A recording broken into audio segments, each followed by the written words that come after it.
¡Ey! ¿Qué pasa? ¿Qué tal? Toc toc. ¿Quién es? Elmo. ¿Eres mi eco? ¿Qué coño tu eco? El momento de callarse y a leer, coño.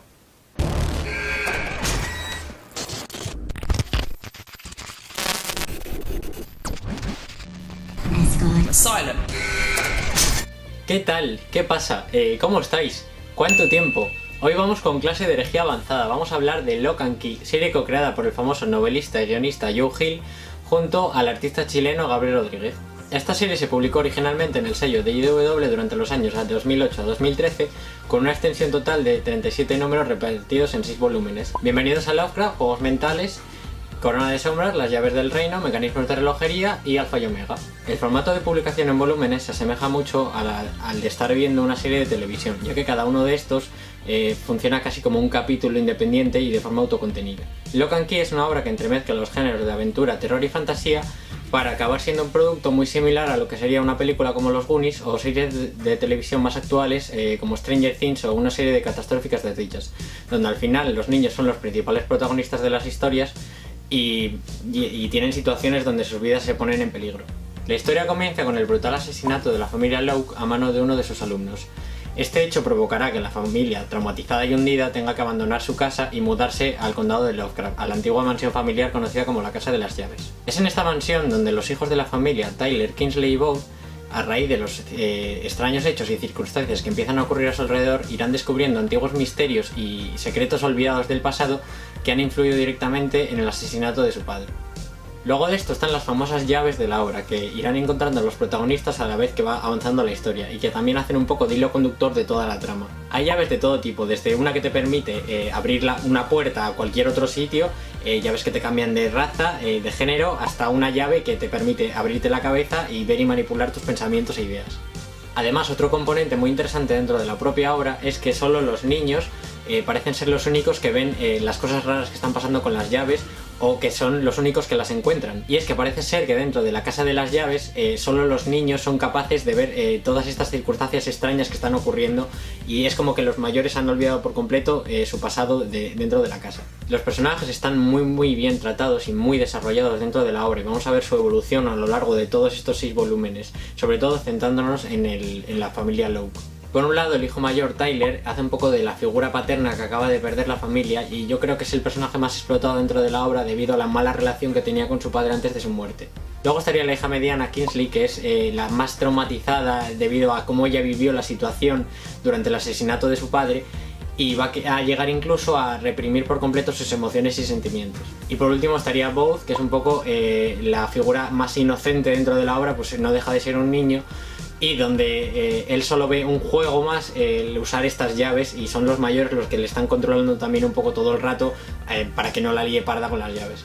Es una obra que habla mucho de la madurez y el abandono de la infancia, ya no solo explotando la evolución de los personajes, sino usando conceptos dentro de la propia historia a través de los cuales los mayores no son capaces de ver las cosas que están pasando dentro de la casa. Por otro lado, existe un contraste muy bestia entre el dibujo y la historia, porque la historia es súper oscura, tenebrosa, da miedo de cojones, y el dibujo es totalmente todo lo contrario. Es un dibujo muy clarito, con un estilo muy cartoon, un acabado bastante limpio, que está chocando directamente con lo que te está contando la historia, y es que lo hace todavía más macabro. Es como estar viendo dibujos animados donde la gente se está matando todo el rato.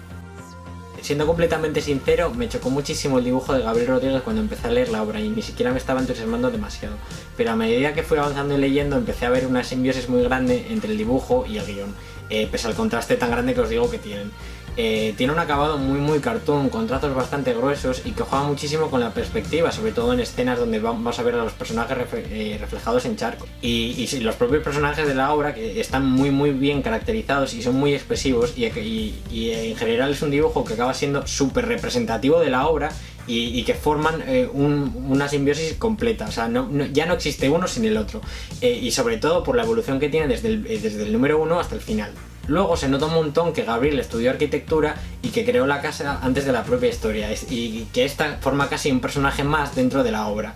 Está pensada y detallada al milímetro, y además se incluyen varios diseños en los extras del integral de la propia casa. Y además, mira, ojo a los pequeños detallitos que tiene el dibujo, que más de una vez os vais a dar cuenta de algún pequeño detalle y os van a dar ganas de ir a revisar las anteriores páginas o las anteriores viñetas, y vais a ver que ese detalle estaba ahí todo el rato y lo estabais pasando por alto.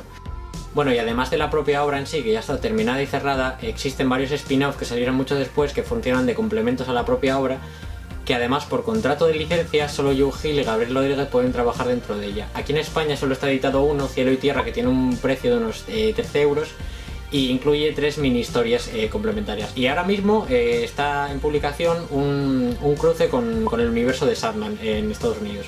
Bueno, ya para terminar hay que hablar de la serie de Netflix que adapta la obra y que la mayoría de lectores la repelen por completo y te dicen que ni siquiera te acerques a ella, y luego está la otra parte, que son gente que no ha leído el cómic y la ha visto antes y le ha apetecido leer el cómic. Yo no la he visto, yo quería leerme primero el cómic y luego ya si eso, ver la serie. Y es lo que he hecho, he leído y nada más terminar el cómic me apetecía, me puse el primer capítulo y la verdad que no me dejaron muchas ganas de seguir viéndola. Adapta de una manera un poco libre en la obra y no creo que llegue a funcionar muy bien, y ya digo que sobre todo dentro de lectores la serie no funciona, pero bueno, si le queréis echar un ojo, aunque sea para luego acercaros al cómic, ahí está. Yo no la vi antes porque no quería saber el final de la obra. Yo creo que la mejor conclusión que os puedo dar a esto es que hay que leerla. Hay que leerla y hay que acercarse a ella y descubrirla por uno mismo. O sea, por mucho que yo te la esté vendiendo aquí súper bien, tienes que ir a cogerla y leerla por ti mismo y ver lo que a ti te supone esta obra. A mí me ha flipado de principio a fin. Me parece una obra redonda que engancha desde que la empiezas hasta que la terminas, y que todo el rato estás queriendo saber más, queriendo descubrir el pasado de los personajes, queriendo ver qué va a pasar después. Es un crescendo todo el tiempo. O sea, la obra empieza aquí y empieza muy alta y acaba aquí. O sea, es increíble. Y por ponerle una pega, que la obra empieza siendo muy de terror, muy agobiante, muy...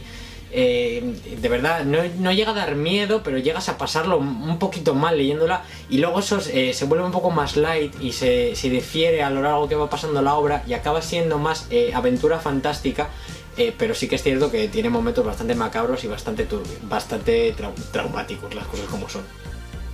Bueno, y nada, que sepáis que la tenéis disponible en este formato, que son 2 omnibus de Panini Comics aquí en España, que tienen un tamaño un poquito más grande que el comic book normal, solo un poquito más, pero que merece bastante la pena, vale 40 euros cada tomo, y la tenéis cerrada y completita. Y bueno, eso ha sido todo. Si os ha gustado, ponedlo en los comentarios.